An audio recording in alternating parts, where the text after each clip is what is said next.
derecho internacional privado del derecho privado internacional.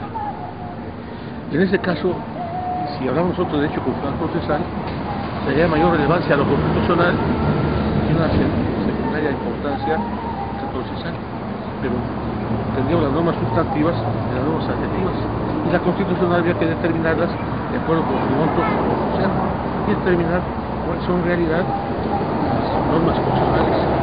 Si se me dijera a mí, bueno, ¿cuáles son las normas constitucionales?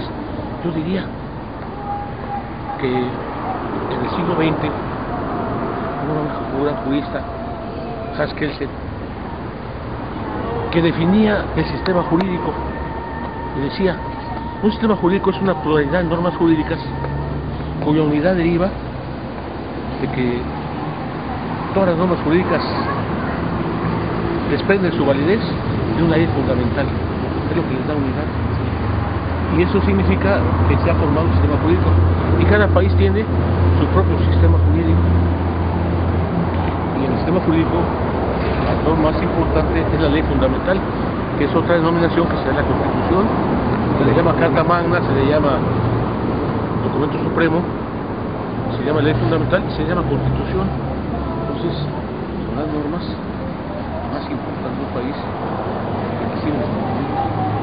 Correcto. Pero naturalmente hay algunas normas a las cuales se les da el carácter de constitucionales y no son fundamento de lo jurídico, y además la ubicación de la Constitución no les da el carácter de normas constitucionales porque se denominan agregados constitucionales que se incluyen en la Constitución para darles un rango mayor por una parte y por otra para establecer mayor dificultad en su aplicación, se agravan en su declaración, en su vigencia y cualquier cosa relacionada con las normas son normas constitucionales.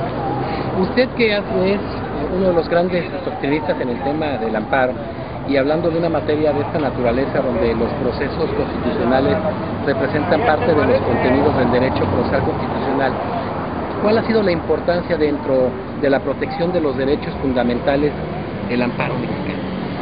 Perfectamente bien planteado. El amparo mexicano forma parte de la Constitución de preceptos indispensables. ¿Cuáles son esos indispensables? En la defensa de la Constitución. Se pensó inicialmente que era suficiente para que los derechos y deberes tuvieran la significación que les corresponde, que ellos apareciesen dentro del documento constitucional, pero eso no bastó. Entonces fue necesario establecer fórmulas de defensa de la Constitución. El amparo, su naturaleza, es de una institución jurídica, o sea, la acción jurídica también es división del derecho.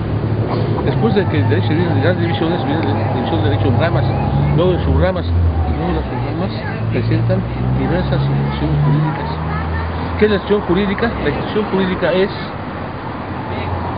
un cúmulo de normas jurídicas unificadas con vista a una final común. Verbigracia, el matrimonio es una institución jurídica. Muchas normas jurídicas rigen el matrimonio por la final común. Algunos dicen que conseguir una sirvienta, ¿no? Otros que conseguir un proveedor de hogar. No, pues la finalidad, formar una familia desde el ángulo jurídico. Ese es el objetivo del matrimonio. Matrimonios con hijos no es el elemento de esencia del matrimonio, porque hay padres solteros que consideran y además hay matrimonios que no vieron aterrizar al ave zancuda de las sorpresas, la cigüeña. Sin embargo, no fue la procreación la finalidad. La finalidad es hacer una vida en común bajo los ámbitos jurídicos formales necesarios.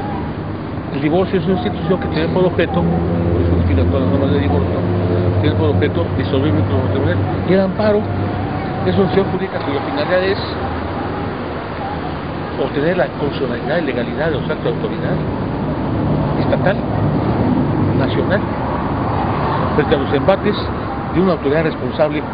Son derechos oponibles al poder público. son derechos subjetivos, las garantías individuales son derechos subjetivos oponibles al poder público. Hay un error actual, muy difundido. ¿Cuál es? Darles categoría similar o igual, y aún todavía, a las garantías individuales de derechos del hombre. Son cosas distintas, vamos a mencionar una naturaleza distinta. La garantía individual es un derecho subjetivo público del gobernado frente al gobernante. Y el gobernado puede ser persona física o persona jurídica, como en Sudamérica, o persona moral. En cambio, el derecho del hombre es un derecho de la persona física, del individuo.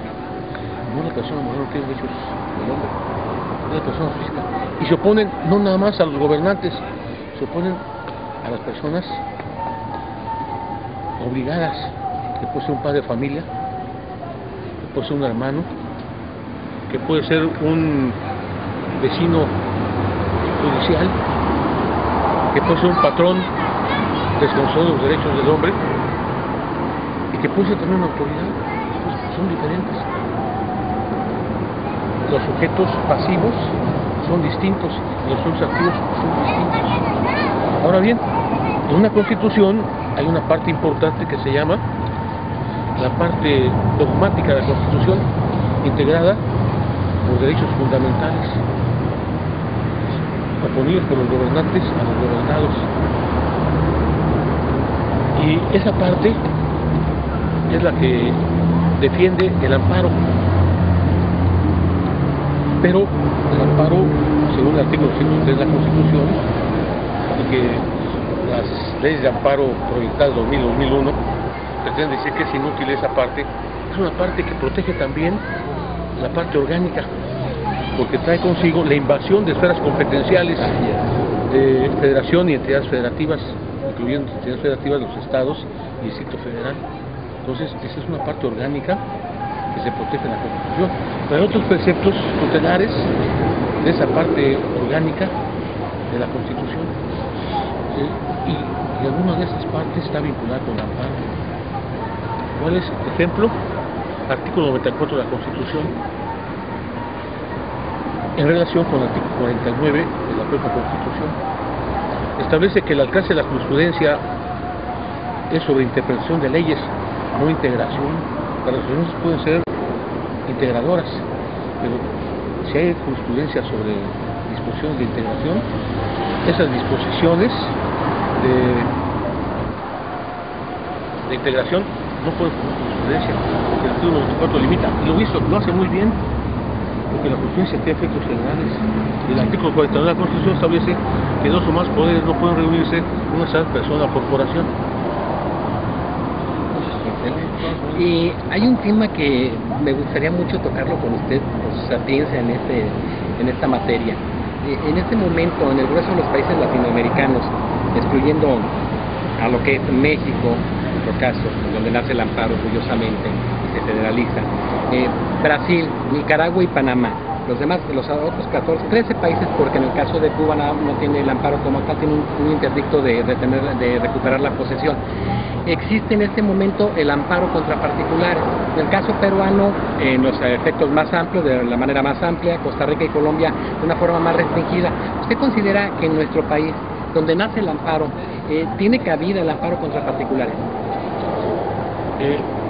En su esencia tradicional, desde la Revolución Francesa, pasando por la legislación española, la norteamericana y la inglesa, que sí significaron algo en los antecedentes del amparo, las fórmulas de respecto a derechos constitucionalmente se impusieron no a particulares, se impusieron a órganos del Estado. ¿Qué es un órgano del Estado? Es una esfera competencial. El Estado tiene varias personalidades, no. En cambio, los órganos del Estado, que son esferas de competencia dentro de un poder del Estado, del poder público, el órgano del Estado es una esfera de competencia. Y un órgano del Estado, como órgano que tiene el ejercicio de la competencia del Estado, puede enfrentarse a otros órganos del Estado. Eso hace posible que un órgano del Estado pida amparo contra órganos del Estado, contra otro órgano del Estado y ante un tercer órgano del Estado. No es el Estado por tres personalidades, sino se trata de un órgano del Estado ante otro órgano del Estado. Y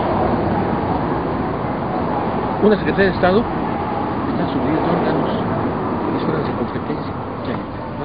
Claro, esto nos lleva a saber qué cosa es la competencia y distinguirla de la capacidad. Ambas, competencia y capacidad, son especies de un género, aptitud normativa.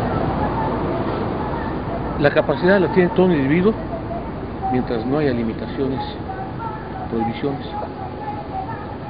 Y la competencia debe ser expresa, solamente la posee un órgano del Estado y no puede actuar si previamente no aparece la norma jurídica correspondiente. ¿Por qué te enojas, papá? La norma jurídica correspondiente. ¿Por qué te estás enojando? La norma jurídica correspondiente que faculta a todos los del Estado. Ese principio se estudia desde la introducción del derecho cuando se dice el Estado solamente puede hacer todo aquello que le está permitido y el particular, el gobernado, solamente puede hacer aquello que no esté prohibido. Es decir, que actúan distinto a la competencia y la capacidad. Muchísimas gracias. La última pregunta, para que sea breve, porque usted tiene que hacer otras cosas. Nuestro país genera, a través del constitucionalismo social, en la Constitución del 17, lo que hoy se consideran los derechos de segunda generación, importantísimos. ¿Qué tanta fue la y que después se retoman en la Constitución de Weimar en 1919 en Alemania y la de 1931 en España? ¿Qué tan importante fue nuestro constitucionalismo social para no tan solo el continente, sino para el mundo entero? Sí. Es muy interesante la pregunta y no queremos nosotros pecar de exceso. Mis maestros de Derecho del Trabajo y mis maestros de Derecho Agrario quemaban incienso a favor de los artículos 27 y 123 de nuestra Constitución.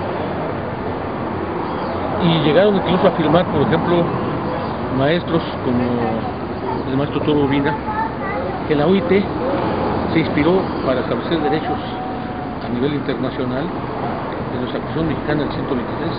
Tal vez sea cierto, pero esa consideración propia fue excesiva. Si tomamos en cuenta derechos comparados. Por ejemplo, voy a poner un ejemplo. La Ley Federal de Trabajo 31 tenía, no era lo máximo, tenía un contrato de trabajo de aprendizaje medieval y no tenía absolutamente nada de la formación profesional. Y según algunos autores de derecho laboral, éramos el lupus ultra en materia de garantías sociales que precedieron a la Constitución rusa, pero no se llegó jamás a mantener una supremacía por una sencilla razón. En los años, principios de los años 60, la Academia Mexicana de Derecho del Trabajo organizó en Sonora, en Hermosillo, una asamblea anual y el tema fue el contrato de formación profesional. Nuestro país todavía no regula la formación profesional en un contrato y desde esos principios de los años 60 Alemania, Australia, Bélgica, Birmania, Canadá, Estados Unidos de América, España, Francia, Italia, Nueva Zelanda ya regularon el contrato de formación profesional. Todavía hasta la fecha ni en la Ley Federal de Trabajo del 70 ni las reformas de 1980 incluyeron la formación profesional y solamente se modificó el precepto que establece la obligación de los patrones de llegar a la formación profesional. Gracias, un placer. No, como siempre, creo que fue muy extenso. No, excelente. Ya rompimos el rollo, Gracias, perfecto.